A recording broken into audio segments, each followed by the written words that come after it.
Hear ye, and welcome to the Royal Geek Podcast. I am your host, Tyler Illison, also known as T-Roll, and tonight I am joined by my very good friends. First of all, we have Justin Sandoval, a.k.a. Sandy, and of course, you already know we got Anthony Amato, who we like to call Shamato. Boys, we're here to review a freaking good movie. Great movie, yeah. Yep. Spider-Man Across the Spider-Verse, part 2 of the epic Spider-Verse saga? I don't know. See, right now it's a sequel, so we'll stick with that for now. Yeah, it's a sequel. For now. Spoiler alert, it was really good. Yes. You can pretty much turn the pot off now. That's it. Yeah. I'm dying to get in this conversation with you guys, but real quick, a little bit of business before we do. To all of our listeners, thank you for tuning in. We want to encourage you guys to subscribe to the podcast wherever you listen. We also want to ask you to share the podcast with some of your friends, okay? Other Marvel friends. If you have a friend who's a fan of Spider-Man, share this podcast with them. That'd be super helpful. Also, follow us on social media at Royal Geek Pod, Twitter, Instagram, TikTok. Follow us on social media and keep up to date with everything we got going on, okay? Yes, please. Boys, I'm really fired up. You just got out of the movie, right? So I just got out of the movie. It's a Friday night. These guys got to see it on Thursday. Mm-hmm. Lucky you. Yep. My work schedule has kept me from being able to watch movie premieres with you guys, and it has really been frustrating. Yeah. But I had an awesome theater experience. Yeah. Good, man. That's awesome. There was a packed house on a Friday, 6 p.m. Literally, I was like looking at my watch, like, dang, man, like, am I going to make it by the pod? And but no, it was a packed house, a lot of energy in the room. People were following along with all the jokes. What was the age range for the demographics? What did you pick up on? Dude, it was a very diverse group. Yeah. I mean, mostly young people, but like all sorts of different looking people. Okay. Yeah. A lot of like this movie, a lot of different Spider-Mans, Spider-Men, women, Yeah. Spider whatever. It was great. Good, man. I'm glad because I feel like this movie has done a great job of like connecting to all different sorts of audiences. Yeah. And for being a PG movie too, and like bringing this like droves of people in to watch it, it's great. Yeah. All right. No non-spoilers. We're just gonna get right into it. Here's your spoiler warning. Okay, fellas. Overall thoughts on this movie. Yeah. Okay. As of June. Amato, let's let you go first. Oh, dude. I'm for real. I want to hear Amato first, bro. You've talked enough. Phenomenal. Like it was so good. There were so many moments in it that were just insane, and so many cool little nods. And I was just like, I was on the edge of my seat through the whole thing, the plot, and just everything that was going along with it. It had the nods to other things, but then it was just like the plot of it in itself was so amazing, So good. And like the one critique that I can say, That it wasn't longer. not that it wasn't longer, that you couldn't pause it, because there were so many moments where you wanted to be like, okay, they would flash up on screen. This is Spider-Man from something. Yeah, and I the wanted to be screen's able just to moving. read that. Yeah, like you I wanted to couldn't. be able to stop and be able to actually see that. Dude, yeah. Like literally, that's my only critique in the pretty much. Yeah, the like entire when movie. he shows up at the spider, what's it called? Lobby. The lobby. Yes. It was like all the little things were popping up. I was like, I can't read any of that. Yeah. Yeah, it was great. It looked like Rick and Morty, right? Like all the. Yes. Yes, it did. So it was awesome. Okay. Let's Go go to ahead, you, T-Roll. Justin. What you got? No. You go. As of June 2nd, this of 2023, this is the best movie of the year. Period. I have nothing else to say. That's it. And see, ladies and gentlemen, if there's anyone that I personally know who is qualified to make a bold statement like that, it's this guy. Yeah. Sandy watches more movies literally than anyone I know.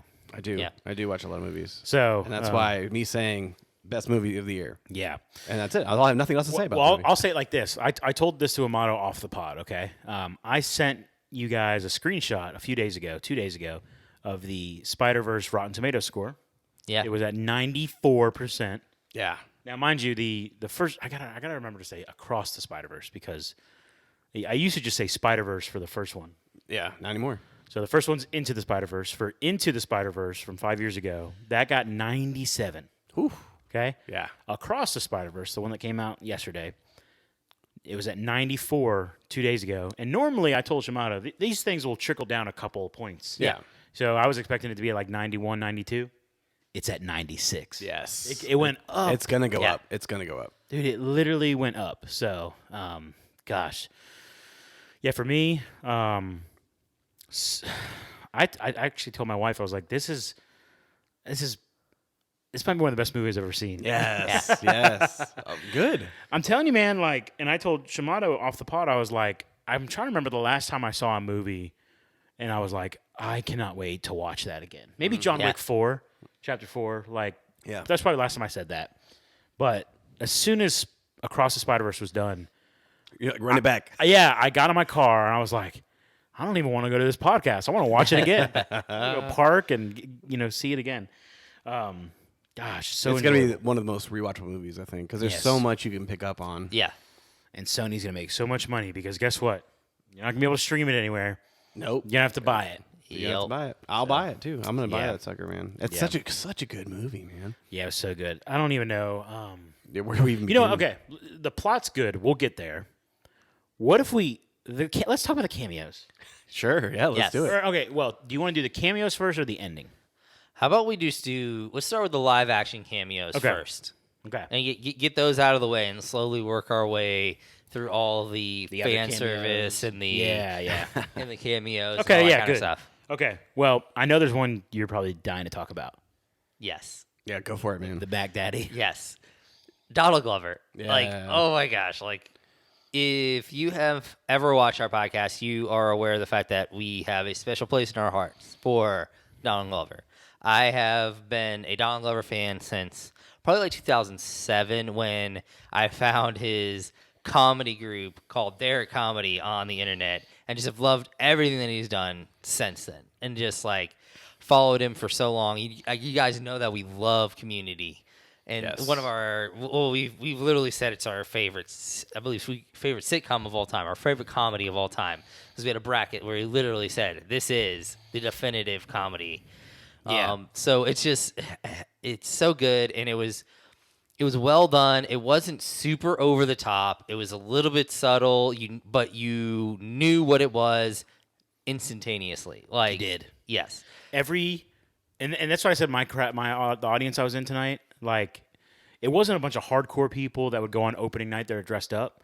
There was a lot of casual people, but I felt like so many of the people in the room were like hitting their friends next to them and like really excited, like, Yeah. oh, like pointing at the screen, Yeah. Um, I didn't expect that either. Like it Me was Yeah, like completely unexpected. completely unexpected. and yeah. and the way that they lingered on it too, like, Yes. like it Yeah, wasn't too it quick. rolled back on itself, too. And they came back to Yep. it, yeah.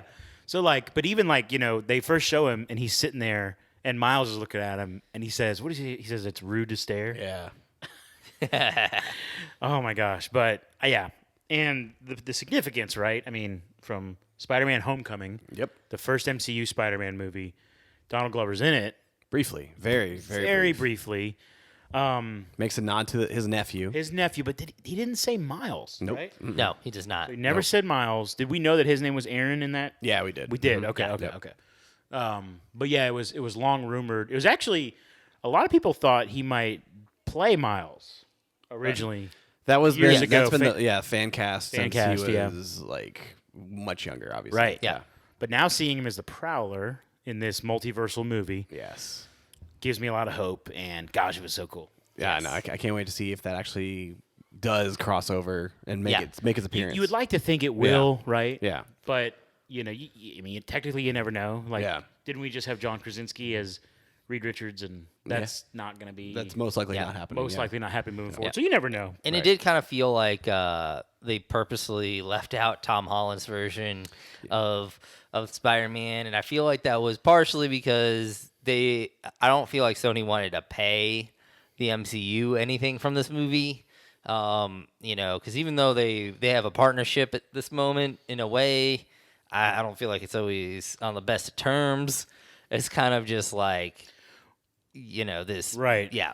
Now, when what's the villain's name? The Spot. Yes. The Yes. spot. Mhm. When he shows up at that bodega in New York talking to that, I think the Asian lady, Isn't that's that Venom. from? Yeah, it's Venom. That's Venom. from Venom. Yep. Okay, yeah, Yes. that's right. It was in San Francisco. That's yeah. right. Mhm. Yeah. Yes. Okay, so I was wrong. Yeah. So yeah, Venom gets a cameo. So Yes. that's Yeah. cool. Okay. Yeah. So yeah, and they mentioned Doctor Strange. They did, and Yes. Tom Holland, like they mentioned that Spider-Man. Yes. Right. But I honestly, when they said that, I was like, man, we might actually.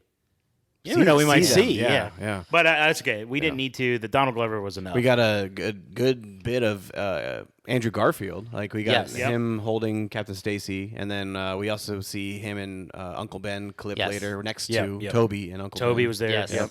I think was that the majority of the live action. I believe. Yeah, I think that was Yeah. pretty much covers all the because from what I remember, there were 4 live action like moments, and so it was the Donald Glover, the Venom, the Andrew Garfield, who technically was like a 2-parter, Yeah. and then Tobey Maguire. Yeah, there you go. And Yeah. then a plethora, a plethora of animated, So much animated. and Like more than you other could. stuff, It yeah. would probably take you. in comics and It would take you so long This to is- actually be able to dissect and Yes. be able to, Yes. pull apart every single little cameo that they put into this. Yes. Yeah. Like this Almost is like thi- they wanted you to go multiple times. To Yeah, go see it. exactly. This will be a good thing to go watch. Some of these like big YouTube channels. Unfortunately, we are not one of them. right. But the people that like dissect frame by frame. Yeah, yeah. They're pointing out all the cool stuff. Yeah, right now. yeah. Okay, now I know you saw the video game one. Yes, yes. Video. Oh man, It's that was Insomniac's kind of. Insomniac. It even said Insomniac. Yeah, Insomniac. Earth, whatever. I think it's an Insomniac video game Spider-Man, or Spider-Man, something. yep. And it was clearly that guy's voice. Yep. That played Peter in it. Oh my gosh. And he actually got a few screen times. Like Did he really? was, yeah, he was like when he first gets introduced, he's in between these 2 tanks or whatever. But then you see him later on swinging through, trying to chase down Miles as well. So he awesome. got multiple. That's cool. And then actually, Shimano pointed it out in the theater, but even earlier in the movie when Miles gets dressed in his room to meet his parents at the counselor's office, Yeah. Genki is actually playing the Spider-Man game. Yeah. okay. on the TV. Yeah. So that's pretty cool. Also, did you see his poster he had? Which one?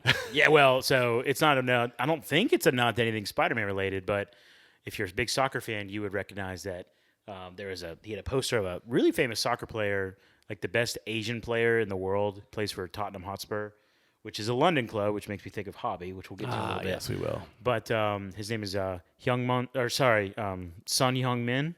and it was like totally random. I was like, I'm thinking in my head, Why is that there? yeah, in my head, I'm Yeah. thinking it's like, is he like a big Spider-Man fan? Like, I didn't get it. Yeah. But it was cool. As a soccer fan, it was cool.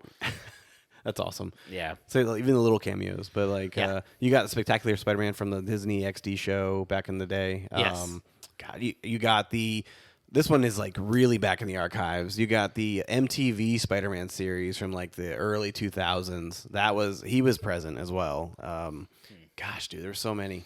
Yeah, I don't even know all of them. I wish I was more of a Spider-Man Yeah. expert. Yeah. I mean, yeah, it was overwhelming. Like, in a sense, like how many like there actually were at points on screen, and it was just ridiculous. Yeah. Yeah, you can't keep up with it. So much overload, really. Miguel O'Hara, so first of all, he was cool, which we'll get to. Yes. But when he calls like all the Spider-Man, he says, go capture Spider-Man. Oh yeah, and let's start the You? finger And they pointing. start pointing, Yeah. and they get like multiple shots of that. They do, Yes. and all over the all lobby. over, yeah. Yes. Which was amazing. Oh my Yeah. gosh. All right, any other cameos, fan service? I mean, I wanted to get more of, which this may be like a little hint to the next movie, but I wanted to get more of like Spider Noir. Like we got like from the first, like the whole gang. I wanted to see them back. Yeah, because you only at the end you see him. Yeah, but- you see him, and then you get a brief moment of the robot Spider Man with the Asian girl Yes. inside. Yeah. You Yeah. briefly get that. You do her see that line, from one one line. It would have been kind of cool if they did like a classic like team up moment where she's like literally, swinging through each of those universes and just like Peter or Miles needs your help, and they're just like. And they just like a nod to the screen, and they just like, what are those like old action movies, like the '80s action movies, where like someone's rounding up their friends who are doing random different things, Yeah. and then that's how they pick them up. That would be kind of a funny way to kind of do it. But I mean, I was okay with them not like necessarily touching on them because they did so much in the cameo realm that I feel like and they did a decent bit in the first movie where like I just want a Nicolas Cage. Is that too much to ask for? Yeah, me too. I mean, it would have been. I want to see the Rubik's Cube. Yes. I mean, it would have been cool to hear like Nicolas Cage some more, but I think we'll be getting a decent bit in the next part. Huge cameos. So I was excited to see that, and it's rewatchable to see more who you could see. That'd be fun to watch. Yeah. Okay. New characters. Okay, let's do it. So we'll start with Miguel. Yeah, I think so. Yes. Because Oscar Isaac again. is a genius, man. Phenomenal. He can do, he can do no wrong, man. He is phenomenal. Yes.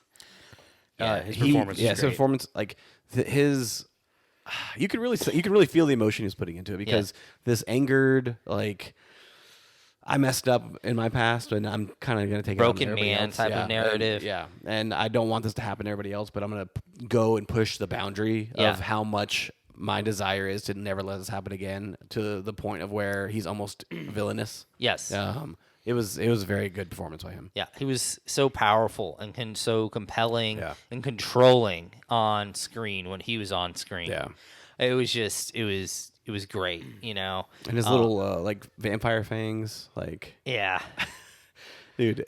I pointed out to him in the theater, but when they said there was Miles and Gwen were swinging through the city or whatever, and he's like a superhero vampire, like that should make a ton of money. Everybody would want to see that. That was a nod to Morbius sucking. Yeah. That's good. Yeah. Well, and when he had the claws like Wolverine. Oh yeah. And Miles is like, "Are those claws? Yeah. Are you even a Spider-Man?" Yeah. Yep. Oh yeah, he was great, and yeah, again, he was on that line of like almost villainous to the point where even Spider-Man was like, "We're supposed to be the good guys." Yeah. Yes. And he was making other people around like second guess, you know. Oh man, especially when another character, Hobby, especially when Let's talk about Hobby. Come when on. he was there with Miles and they were talking to Miguel, and Hobby was establishing that he is kind of like a renegade, like a rebel, kind of an anarchist. He's anarchist. He isn't like following the system. And as Miguel is like scolding Miles, like you can see Hobby pulling back, like Yes. Watching He's Miles literally push. physically Yeah. moving away and And I thought it was very interesting that like Miguel was this like authoritative, in charge figure, right? And Hobby enjoyed watching Miles push back to him so much so where he was like, "I'm gonna quit right here, right now. Like I'm quitting, because of this instance." Well, the craziest thing for me is how quickly you can fall in love with like one of these characters. Yeah. So like the moment we heard Hobby's name, you could tell that Miles was self-conscious about him. yes. Yeah. Back when he was in his universe. You crashed at Hobbies, right? Like Yeah. And then they're like going on, and he's learning more and more, and like clearly they've got a little thing. Yes. Yeah. And sorry guys, long day, long week, and you know, at first I'm thinking, man, this Hobby guy's gonna be like just a douchebag. Yeah. Oh yeah. You know, and A bit of a tool. yeah, a bit of a tool. But then he's more and more funny, and now I'm like, oh, he kind of seems more like a renegade, and then before you know it, he's giving the advice. He's the the dude, one that the dude. I love the shot when Miles is like caught in that little prism. Yep. And he had already told him about doing the palms instead of just the fingers on like to use his powers. And you just see a shot of Hobby just doing this with his palms. I know if you're not watching, you don't see what I'm doing right now. Yeah, But it was it's just short, brief, and I saw it too. was And beautiful. It was great. It was a great moment. Yeah, and just his accent, like just straight up from the streets of London. Yeah. And not only that, you mentioned him becoming like the teacher, like kind of like helping, right? And then him sending his little watch to Gwen to bail her out of a jam. Yeah. That was you might be needing this, that kind of thing. Yeah, it was amazing. Gosh, dude. Yeah, Hobby was great, dude. Can't wait to get more of him. And I love how Spider-Punk, like his you know, the visuals of every Spider-Man are different. Yeah. Yes. Even the way, I don't even know how to explain this, but like Hobby looks so different because it's like he's highlighted the entire time. Like he's got his guitar on him. Yes, You yes, he know? does. Dude, by the way, when he takes his mask off and Miles says, "How do you get even cooler?" or whatever he Yes, said, yeah, with the mask with off. your mask Yeah. off. Yeah. Like even though he's a three-dimensional character, he looks like he's drawn two-dimensionally. two-dimensional. Yes, that's So what I'm trying to so say. that's kind of what is happening. It looks like he's a cutout. Yes. It looks like that's what it looks like. It looks like he's like an old newspaper cutout in Yeah. that moment. So that was always really cool. And one thing I really loved was some of the background artistry, especially in Gwen's universe. Right. Like man. that was The walls were it dripping. was It was beautiful. Like it Yeah. was like Well, just sorry, go ahead. it was just so like I don't know. It was Fluid. It was fluid. It was also very bleak. Which I think was very much to represent the way that she was feeling at that moment in that world, and that she was just kind of lost in a lot of ways, and she was.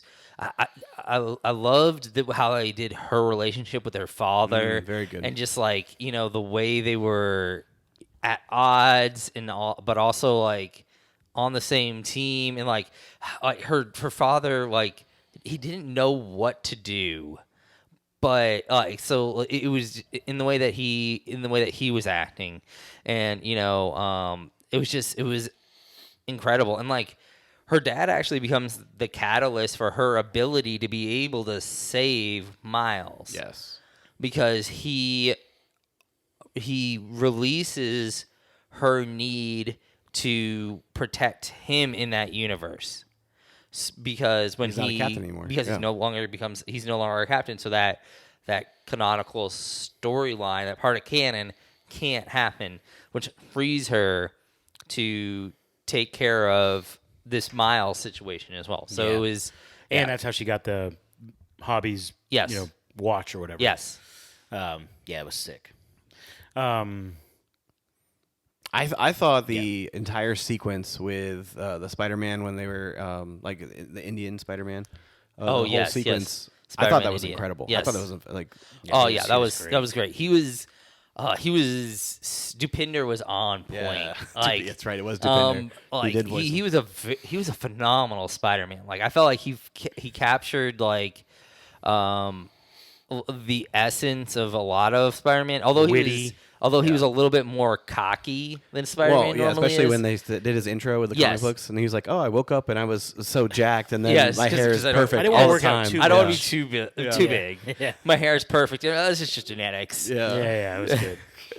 so good. And he even said what. I keep my hairs like this because of coconut oil or something like that. Yeah. Like, it's something stupid. Yes. But and it hits because he's Spider-Man. You can get away with that kind of weightiness. Yeah, like Yeah, exactly. the charm, I guess. Yeah. But even the emotional toll that final scene plays, where Captain Singh is saved by Miles, and then you see the visual of Captain Singh's daughter and being saved by Spider-Man. Yeah. Not Miles, but the other Spider-Man. And then Miles saving the dad. But then at the end, they're like kind of standing there together, and it's like they give you that handshake, like, "Thanks, man, I really appreciate it." And then you see the look on Gwen, where Gwen's like, "Oh crap, this shouldn't have happened." Like, she looks at she she looks at the iPad. It's like disrupted, canon event disrupted. Like, it's bad. It's bad. Yeah. And did you guys like how they used the phrase, like the word canon in this movie? I did. I really. I mean, it was very meta, but it fit. It fit the whole mold of the movie. Yeah. Yeah, I think it fit that, and it also fits very well in like the way, I know it's not an MCU movie, but it fit well in the way the way that the MCU is revolving too. So the MCU kind of like did some of the groundwork of what a canon is and all that kind of things like that. Even like in Loki, did a bunch of groundwork in your mind about what is supposed to be canonical, how this stuff's supposed to work. And then this movie kind of just like takes it to the next, even better level. Yeah, like I feel literally using the word, like it caught me off guard. Like when they first said they're having a canon disruption or something like that. Right. She's like in India, Gwen is, I didn't realize that they were literally talking about like something being like canon or not. Yeah. In until the life of a Spider-Man. Like, until later, and that's again me just being so, I'm just one of these easy viewers who doesn't really recognize much, but Right. I love the way they use the word, and it makes sense. Like it is true that, and that was a lesson. That was a lesson for Tom Holland's Spider-Man in No Way Home. Yeah. That was a lesson for for Miles in the first Into the Spider-Verse. Yeah. Like there are certain things that have to happen Yeah, for Spider-Man to be Spider-Man. And they kind of beat that into us in the scene where Miguel is just like going off on this has to happen. Like your dad, you can't save your dad. This has to happen. And look at us. We've all dealt with this kind of pain. as well. You have to as well. And Miles is like, why? Why Yeah. why do I have to do like what it does? I can do it. I can save everybody. And Miguel was like, no, you have to like he was very adamant about it.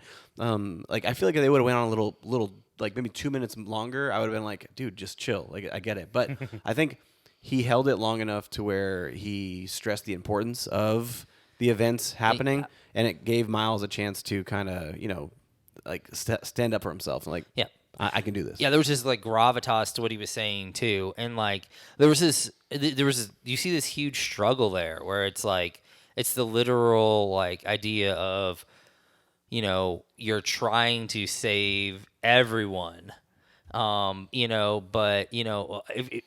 are you really Spider-Man if you're not trying to save everyone? Right. Like it's kind of like that idea. I think it's kind of how he's getting at it. Is he's like, well, if we're not trying to save everyone, then we're not really the heroes. You're not a hero, yeah. Yeah, then, if you're just going to if you get to choose who lives and who dies, but also, I mean, in a way, Miguel, he has a point. Like he's seen You can see his point, yeah. the world, falls apart and everyone is gone if you don't do this correctly. But like it's also very much so in the way of the hero, like you have to save the people. Like you can't just be okay with yes. it. Yeah. You even have the line from Peter B. Parker. He says, "You can't save everybody, Miles." Like he literally says that to Miles, and Miles is like, "You have to try." And Like Spider Pig says it as well. yeah, that's From true. the Yeah, last that's movie. right from the last movie. Yeah, in which you hear that voiceover as Miles is swinging. Which was great. Yeah, but gosh, man, such a good movie. Yes. Like it hits on all cylinders. I know. Okay, things I liked. Is that cool? Sure. Okay, the whole opening sequence with Gwen, and we focused on Dude, Gwen. you know what? Okay. The backstory of Gwen, Spider Gwen, is not highlighted enough. I feel like, and I enjoy the fact that they were able to dive deep into that and like really tell her story about like her relationship with her father and like how it's hard. It's hard. It'd be hard being there with her police captain and a single dad and her and trying to do the right thing, but then. Peter, we get her Peter Parker relationship, and he was just trying to be special like her, and he became the Lizard, and then he dies. Like that's a traumatic event, and she gets blamed for his murder, and that's trying. That right there explains a whole lot of what she's dealing with. Yeah, and of course it mirrors the ending of the first Tobey Maguire movie where he's carrying Norman Osborn. And he gets basically falsely, he has the false idea that he had killed him when he actually hadn't. And then you get this, relationship there, and same with Miles. Yeah, Miles and his dad and his uncle in the first Spider-Verse movie. Yeah, it's interesting. I I agree with you. I think I wasn't prepared for it. So what I'm about to say is not me saying it wasn't good, but I wasn't ready for like the super deep dive right from the jump. I had the thought of where's Miles. I had that thought. Yeah. Like to be honest with you, it was it kind of reminded me of like I'll give you two Thor examples. Like so in Thor 4, Gore, it's just like whoa. Yeah. Like again, not the greatest movie, but it starts off and you're like, oh wow, this is you're this is deep pretty in it. intense, right? Yeah. If only they could have kept going with it, but that's okay. But also Infinity War, another Thor moment where it's like, oh, it's like we're just here, like this is deep, and like Loki's dead, it's like just like that. Yeah, and so like everything, seeing just the heartbreak of Gwen's story, it was shaking, for me, and very I deep. wasn't ready for it. Mm-hmm. Not saying it wasn't good. I thought it was good, but it was like. I was expecting upbeat kind of music, fun. Where's the Post Malone song? You know what I'm saying? Like, but right. it was. Maybe like a more confident version of Miles at the beginning. Yep. He feels a little bit more like, I have. He feels more confident in his powers. He's more. He feels more in control of what's going on in the situation. But they were like, nah. No. But it was good. It was good. Okay, what else did you like? Oof. Gosh, man, so much. The entire movie was so good, man. Yeah, Done well. I loved The like, lobby scene when they're all chasing him. That was a yeah. great scene. That was so good. I love the fact that I love the way they built the spot. Like Yes, talk about like, Spot. yes. Because initially you really do think he is. As an audience, you're thinking, oh, he's just going to be, nothing. he's literally going to be the monster of the week type of situation. Like literally, Miles calls him out to be that way. We think he's that way. The way he's acting makes him seem like he is going to be that way because he's very new to his powers. He's very, struggling to get this one ATM. Yes. He's sort of comical in his own right. In his, I mean, it's Jason Schwartzman, so of course, yeah, right. Yeah, it's almost like it was almost like watching like a baby deer, like Try to stand up and yeah, walk. just stand up for the first time. Like that's kind of how it felt. Like he was walking through that. He was unsure of himself in these moments, and then they build him up to like be this pivotal character throughout the entire thing. They literally flip a switch, and he goes completely bonkers. Yes, Go Super Saiyan. Honestly, yeah, he's wild. He's going in and out of universes, becoming more powerful. He was, and just the constant banter with him and all the Spider-Men. Yes. He's like, you left the fight early. Or, Yes. that was disrespectful. And Very disrespectful. And later when he made some comment to the Spider-Man in India, and that he like questions him. He's like, "Oh no, I didn't mean it like that." Like there's like swinging. I don't remember what he said. I've come to find myself. Or Yeah, something, yeah, that's right. Or better myself. Better Better myself. myself. And that because like offended by that. Yes, and then he's like, "Oh, that's so stereotypical. Yeah. You come to India to confine yourself." He's like, no, I didn't mean it like that. And they're just swinging across Back and each other. forth, just the banter. It was the so banter good. was great. And also him learning, like realizing his potential with like the portals. And Yes. Yes. it reminded me of another cameo, which we forgot to mention. Spider-Man. Or sorry. Oh, yeah, no. Yeah, duh. Spider-Man. Spider-Man. No, Lego. Yeah. Oh, yeah. I was Yes, just Lego gonna universe. Say, Lego's the one that turns him in. He's like, "Hey, Yes. Miguel, there's another." Yeah. You're one of the best ones. Yeah. Also, another thing about the Spot, just the constant use of when you talk about his holes. Oh, Yes. Yeah. He could have just said spots. He could have just said something We else. all have holes. But the holes, like, it's such a uncomfortable term to use. Like, Yes. it just like it just gives you a little twinge every Yeah. time he would use it. Yes. Especially because he was not using it in the sense of it being something that was meant to be graphic or meant to be inappropriate or It was just it's so literal. He was and talking it's- literally, yes. Yes. And like the construction workers at the top of the wherever they were at. He's like, "Hey, can you stop talking about your holes?" Yes. And this is the second Marvel movie this year to emphasize holes. Like Ant-Man and Quantumania, they talk about the holes. Yeah. That's right. Wow. I know, right? Whoa, bro. Okay. I think there's one more big thing to talk about. Maybe anything else you guys want to hit on that was just like a highlight, like you'd love this, like because next we gotta go into the plot at some point. Yeah. I mean, I just loved his interaction with his mother. Yeah. Like they were, Ooh, it was yeah. really good. I love like just the development of her character and like all that kind of that kind of cool stuff in her little moments where she pop off on them and stuff like that. Like you really just see her like her character and her charisma as a character, like especially when they were going through his grades and like and sometimes it wasn't even so much how she reacted, but the way that people were expecting her to react to something. Like when they're like, "Oh, he has an A in this, he has A minus in this, Spanish, he has a B," and just like the way her dad Snaps, the way the yeah. dad is like, "Oh," like he boy. kind of like does like the lean away because he's like he knows she's about to Destroy. yes.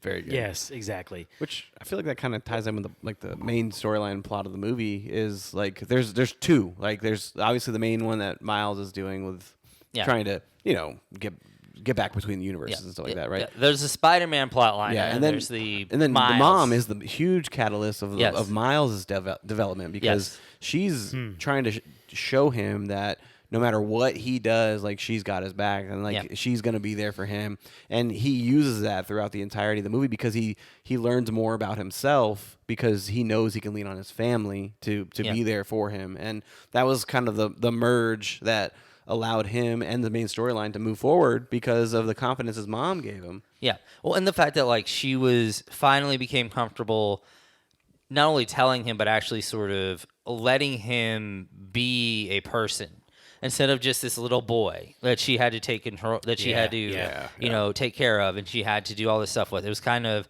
this moment of, you know, him reaching pseudo adulthood in a lot of ways. Yeah. Yeah, at 15. 15. Yeah, the dialogue between Miles and his mom at multiple points in this movie was sweet. Mm-hmm. Even in the other universe, that was good too. Yeah, that was so good, man. So yeah, I mean, it was great. That whole Well, I was gonna say let's touch on the plot. yeah. Okay, because we're gonna get there, the ending. Again, we learn that when they're taking the train to the moon. You guys remember that, by the way? When they're like the train's like they're going to the moon straight up. It's yeah. But anyways, It's going to the butthole. From Thor Ragnarok. yeah. Satan's anus. Yes, there you go. Anus. Okay. Anyways, you can't mention Ragnarok, man. I'll get off track really easily. So Miguel mentions that he was the first, that Miles was the first anomaly. Yes. Because the spider, and also the Spot himself, it's so interesting. Like, it kind of reminds me of the doctor or the scientist from Iron Man, who then ends up, who's getting rebuked in the, Tony Stark was able to make this in a cave with a bunch of scraps. Yeah. That doctor shows up in Far From Home. Yes. And it's just like a minor character, and then he shows up later. And the Spot felt like that. He's like, I didn't remember him at all in the first movie. He's like, you threw a bagel at me. Yes. Yeah. Yep. I throw a lot of food at, people. But a minor kind of in the background character that you don't think anything of. Yeah. But anyways, so he reveals that he brought this spider from another dimension, from Earth 42, and Miles was never supposed to get bit. Yeah. Nope. Because he was bit, it broke the canon, I guess. And killed their Spider-Man. Yes. So I guess either the Spider-Man goes or the universe goes, I guess. So Spider-Man goes, so now it has to be a new universe or a new Spider-Man. But then we learned that in Earth 42, there is no Spider-Man. No. Yes, which the reveal was great, by the way. The reveal is good. Okay, so let's just get to it, because, if you're listening here, you've probably watched the movie. At the end, Miles gets sent back. We're led to believe his world. Yes. Now, however, did you guys catch that it was 42? Yes. I did see it say 42. Yes. Me Yes. too. I saw it say 42. So much happened, though, in between that moment and him showing up in the universe that they kind of misdirected you a little bit, to the point to where you were kind of, it's meant to be pushed in the back of your mind. Yeah. Here's what I'll say. I kind of expected him to be at Earth 42 the entire time. What I didn't expect was the way they did the reveal where he's like, this isn't my universe, was when I thought Gwen was also in Earth 42, and she was not. No. She was back in his, which Yes. makes sense in hindsight. I'm like, oh yeah, she wouldn't know about Earth 42 or that he went there. She would have gone to his. Right. But I was like, that reveal was so sick. Yeah, and it was done kind of simultaneously. Poetically. Yeah, very good. It was done poetically. And man, he's pouring his heart out to his mom, and that's not really his mom in this other universe. And then she's having a conversation with his mom and dad coming out of the room. It was just, God, it was so good. They had great mirrors back and forth. It was beautiful. Yeah. And then the reveal. Yes. So at first when he's telling his mom in Earth 42 that he's Spider-Man, I thought she was just being silly, she didn't know. Yeah. Ooh, what? But it's because there's no Spider-Man. Exactly. Yeah. Yeah. And then Uncle Aaron gets there, and then everything just goes bonkers. My mind is what the heck is going on? I was like, okay, he's alive, but I didn't know what was going on. Yeah. And then he captures him and knocks him out, and then I'm like, what is going on right now? And then we get the reveal of the Prowler comes in, and I knew once the Prowler came in, and I was like, okay, this is Miles from this Gotta universe. be. It's gotta be, yeah.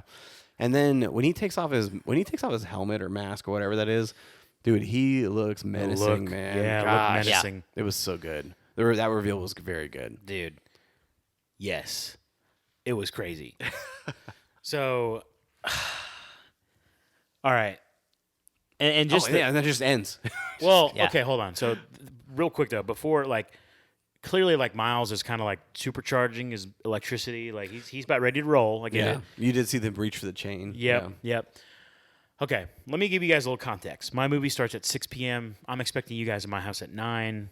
It's a 2-hour and 16-minute movie.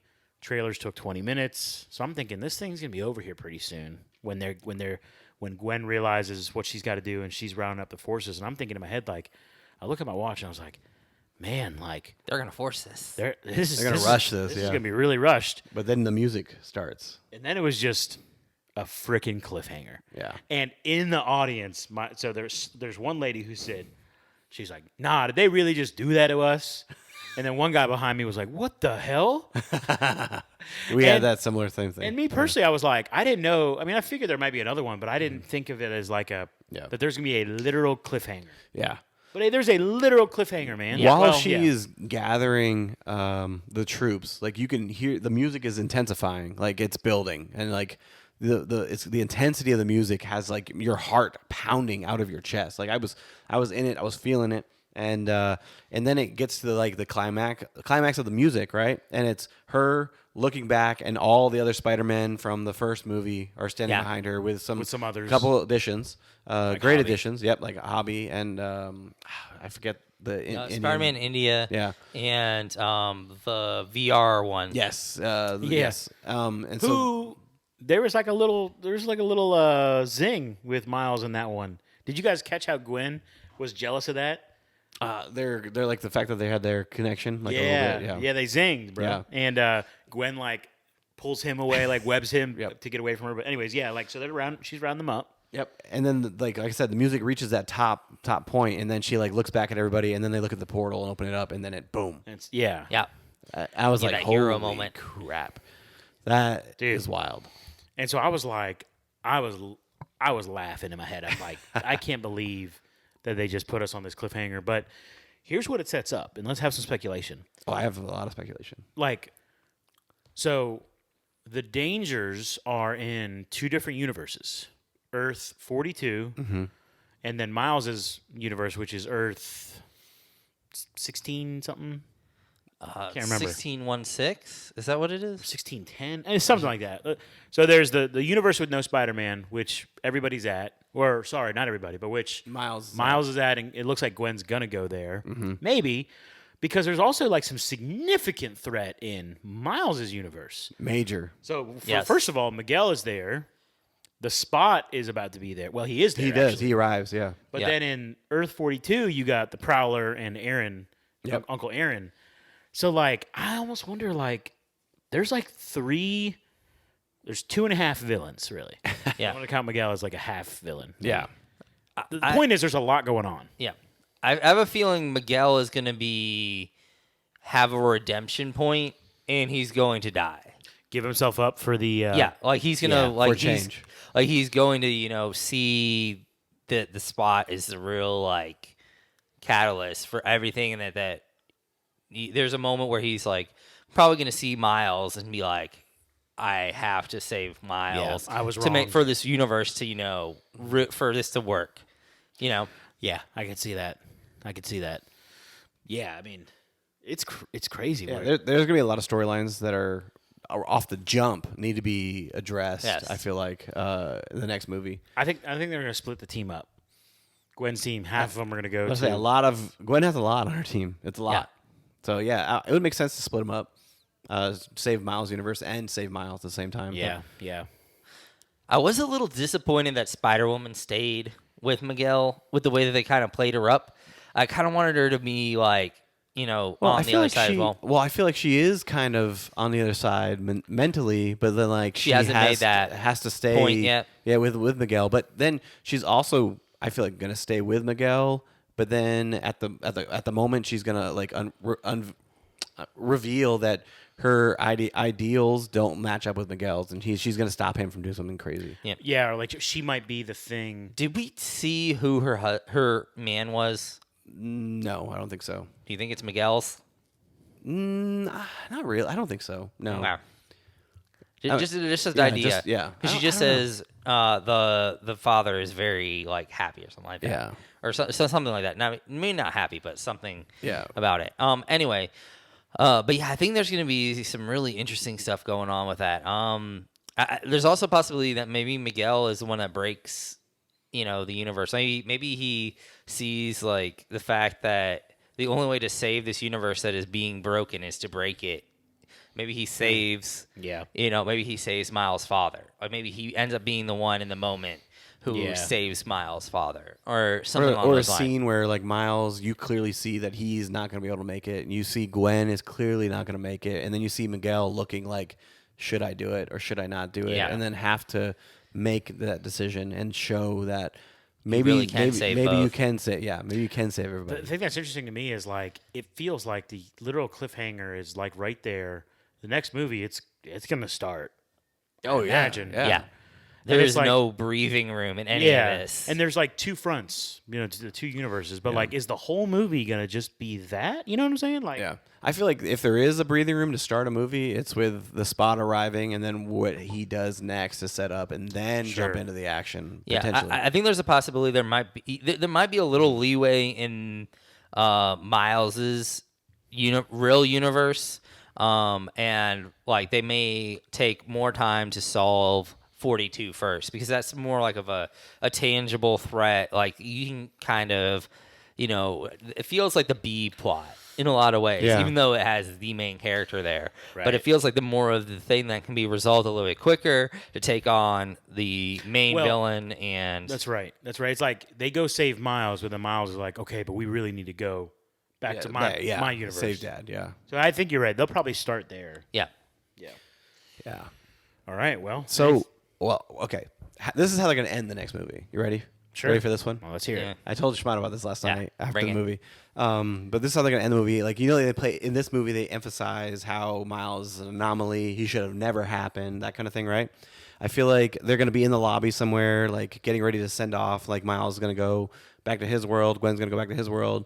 And then as they're getting ready to leave, like, their little computer thing, like, kind of starts beeping or whatever. And Miles, like, catches his eye. And Miles is alerted to it because it's like an alert of another Miles Morales, and Miles is like, "What? This can't be! Like I thought I was the only anomaly." And then he gets closer and closer to the computer, and we see who is going to actually be the live action Miles Morales in the MCU revealed. that'd be so Yeah. cool. That's what's going to be incredible. I think That would be phenomenal. Yeah, I would take that. Yeah, and that's it. That's how it's going to end. Which would be awesome, but the only problem with that is, would the MCU trust Sony to do that? After back-to-back across the Spider-Verse, into the Spider-Verse and across the Spider-Verse of being these 97s, 96s, right? Why would you not? This is an incredible franchise Okay, so maybe far. not trust is the right word, but would they allow them to have that much control over that property? I mean, they're just doing the launching their pad. property? They're the launching pad. That's what they are. They're going to be the launching pad. Yeah. And then whatever live action entity wants to take over can take over. I think the reason I understand, it's more of like, okay, I see what you're saying, Amato. Like, does the MCU trust Sony to do it? For me, it's more of like, does Sony even want to do that? Because Sony can be so they wanna help? stubborn. That'd be Yeah. Yeah. Well, do they just want to put a bow on their own story here? You know what I mean? Even though, like, they've literally referenced Doctor Strange. Yeah. Yes. They literally have, Aaron Davis from the MCU, like Donald Glover's character. Like, I could still see them just being like, nah. Yeah.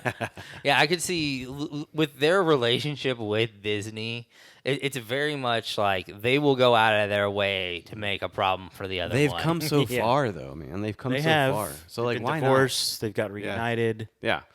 Make it happen, guys. Come I on. know. Like, what is Do it it for gonna the take? fans. What Do is it it going for to the take? Yeah. But yeah, there you go. Great All movie. right. Movie of the year Phenomenal so far. movie. Yep. So far, the best movie of the year. Looking at you, Dune Part 2, or maybe. Yeah, or maybe The Flash. We'll see. We'll see. I will say this 2 weeks, year, 2 there's weeks. been at least 3 movies that have been like the nerd-related movies so far that have just been spot-on hits, and I'm so glad that we've had at least 3. In this movie, the Guardians 3 and Dungeons and Dragons, I would say have been complete, unequivocal like nerd hits. so far. Great point. This Good year, shout. and I'm super glad that it has turned out that way.